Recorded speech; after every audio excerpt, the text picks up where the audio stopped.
Hello everyone, in this video I'm going to be teaching you how to make a classic grilled chicken at home.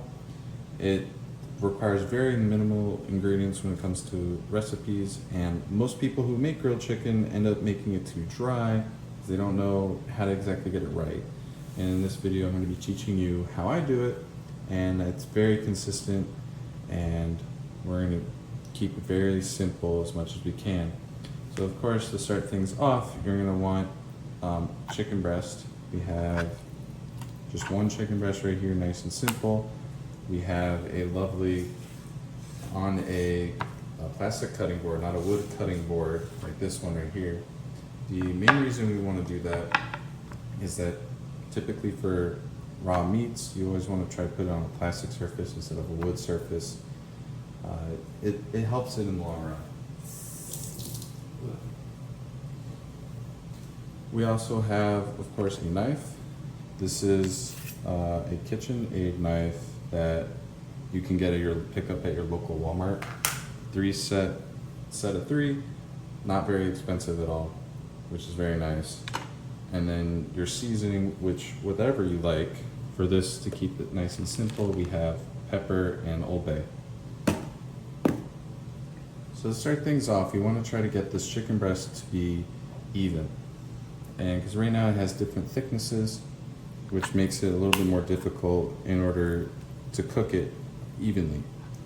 Because with them being all flat, you can cook it evenly. And so this one's you're gonna have to always feel it out, figure it out. I always enjoy trying to. So to start things off with this chicken breast, I always like to trim off the fat. This is just a personal thing. Don't really have to do that. And then I'm just gonna leave this over here. And then you're gonna try your best to cut it even. It's pretty hard, but I think this is the hardest part. And nice and smooth. This side's thinner than this side, so I'm gonna cut it like around here.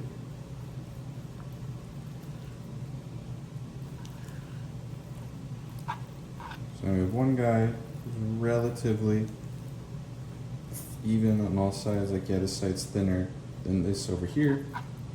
And we have this guy who's a pretty thick piece, so we're going to try to cut it in half.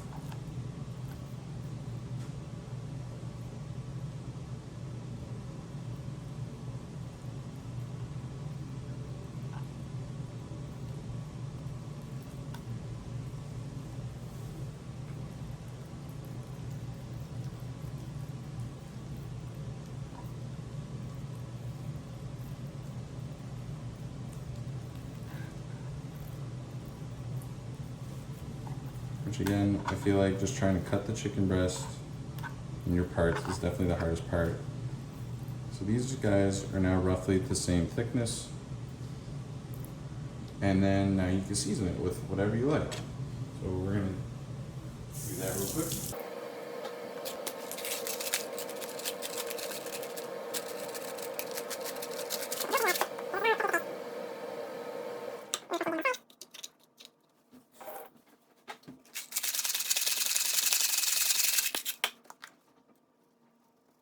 And then with that, we have step one, the preparation. Then we'll move on to step two, where we'll be cooking. So now we're on to step two, where we're going to be cooking our chicken.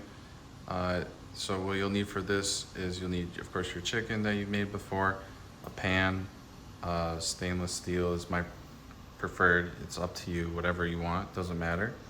Have of course, a stove, because you got to use that. I have a little plate on standby for your chicken, and then I'm using canola oil. You can use vegetable oil. You know, this is just what I have.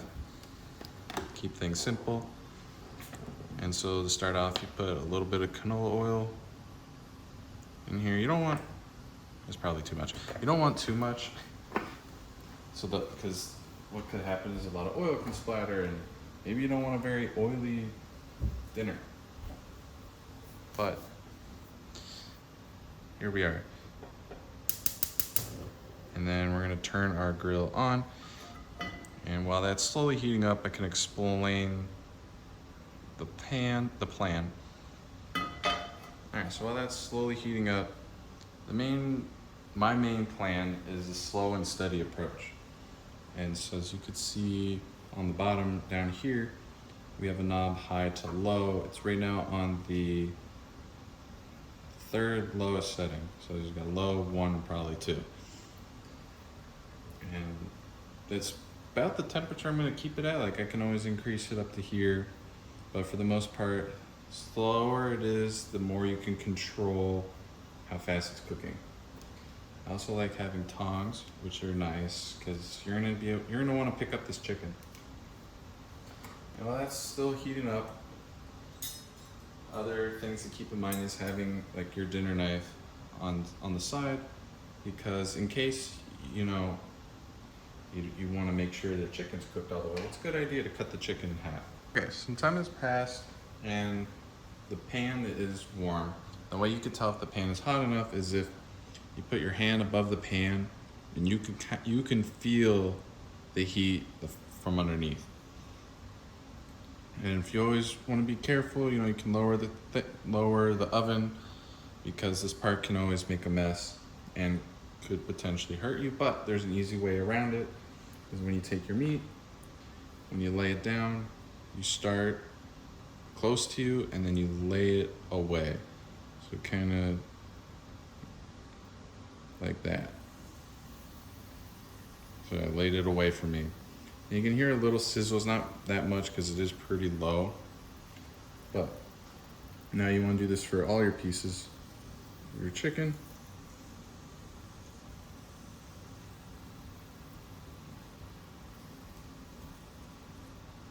So now they're on the stove. And right now they're kind of are just sitting in the grease, so I'm gonna raise it a bit. The pan was not hot enough. Alrighty, so we're back over here. I was just cleaning the tray while this is slowly getting a little bit hotter. As you can see, you can hear it. It's getting a little bit louder.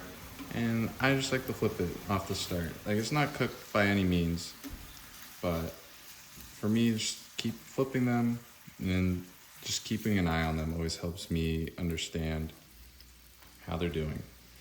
And you might be able to tell in the video, but for me, I've noticed that this guy is much thinner than the rest. This guy's much thicker, so it'll take longer. And so that's how we can help gauge when these are done. So if this is done, he's done. And right now when I poke a lot of this chicken, it's very squishy. I hope this is capturing it at all.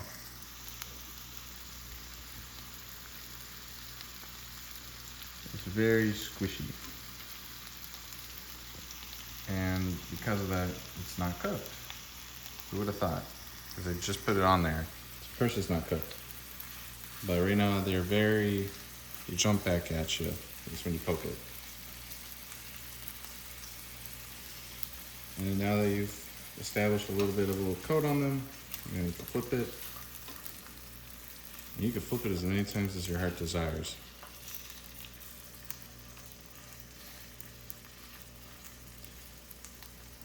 I'm always constantly poking the steak or the chicken. As you can see, this is very jiggly. That's how you know it's not cooked yet. Because the last thing we want to do is get food poisoning. And you're probably wondering why I have these 2 paper towels here. This is to help reduce the amount of cleaning I have to do. Because who loves cleaning? Not me. And so with this type of meal, grease splatters, and these help catch it. You can also put one over these knobs, but for the sake of this video, I am showing it. And you can just watch how greasy this will end up getting. But you get an idea of the temperature that I'm using and how I'm cooking it. Another important thing to keep in mind is to always have a little air vent going on. It shouldn't be too loud. It'll mess up with a bit of the audio, but just focus on the chicken, or my voice, or the chicken, whichever you desire. But this isn't a sprint. This is a nice little marathon they're running. Just cooking the chicken, flipping the chicken, seeing how it's doing. And you know, if you're ever trying to figure out what type of coloring to go for, you do want a golden color. And it kind of shows a golden color right away because it did use Old Bay. But for practicing, it's always good. You can use just pepper, or you can just use no seasoning. God help you, God bless you. But for now, we're just getting an idea. And it'll just take some practice. I did not get this right like the first few times. And if you end up undercooking it, cool. I'd rather undercook it, and then you can cut a piece open, and you place it back in the pan and cook it.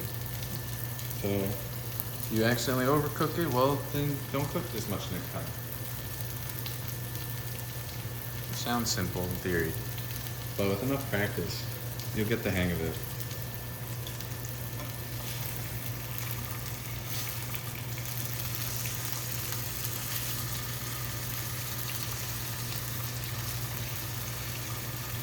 Still pretty wiggly. You can always press these down if you want them to cook faster. If you're like this thick guy, it's got a thick edge. You can hold them with the tongs, push down. Cook this side too.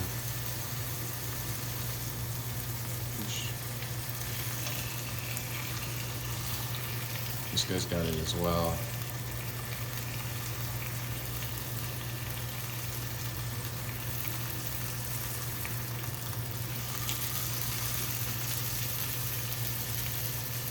You play the waiting game.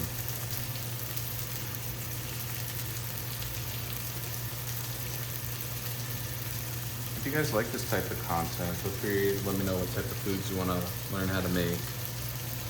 'Cause I love cooking. And I think this video has been kind of fun to make. So I hope to do more of these in the future.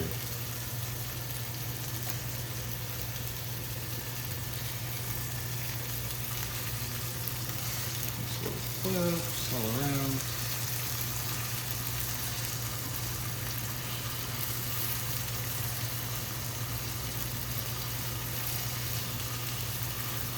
Okay. So as of right now, the chicken on the farthest end is getting to its near point.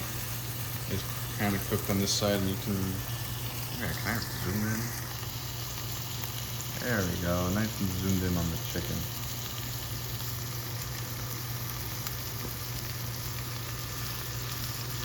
I was trying to say is that this chicken is, when I were to push on it, it's not really giving that much give back. When I push down, it's not really bouncing with joy, but this guy is. You could see it here, not so much here. I mean, this guy is probably towards the peak of being done, which is good, you know, because we were expecting this guy to be done before him. So why did this all happen? Well, the reason this guy ended up cooking faster is because when I cut it, I didn't cut him perfectly even into the thickness. So this guy's pretty much done. So we're gonna take him and we're gonna set him down on our little plate on the side that you can't see. Awesome.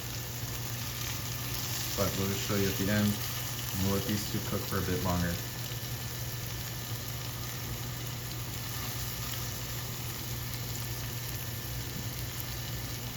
Zoom back out.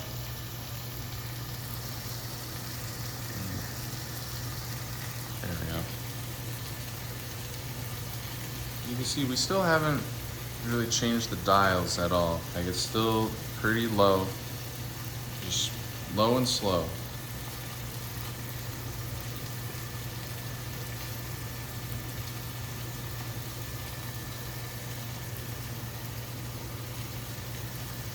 Alrighty. flipping them. Also flipping them, you know, coats it in all the seasoning, all the spices they put on. There's many combinations of spice you can add. There's garlic, soy sauce, honey, barbecue, so much. So right now this guy's having a little bit of bounce. Zooming in if I can show. This guy's got a little bit of bounce. Because you want some form of bounce. Because if it has literally none, then you probably overcooked it. So I'm gonna take this guy off, put on our side. And this guy, for the sake of our experiment, actually I think it's pretty good, actually it might be fine. It's mainly bouncing because it's uneven.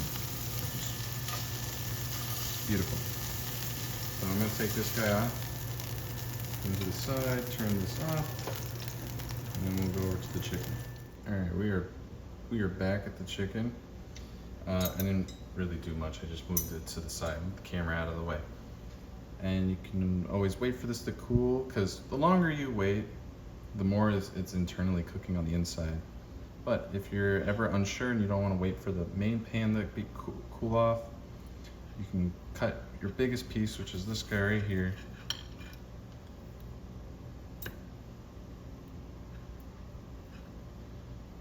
And you could take a look. Hope it is in frame. Okay. There's your chicken, nice and juicy. Get your other piece over here. And since this is the thickest piece, you already know the rest of it's going to be cooked. And that is exactly how you make a juicy, perfect piece of chicken breast. Thank you. I hope you guys enjoyed.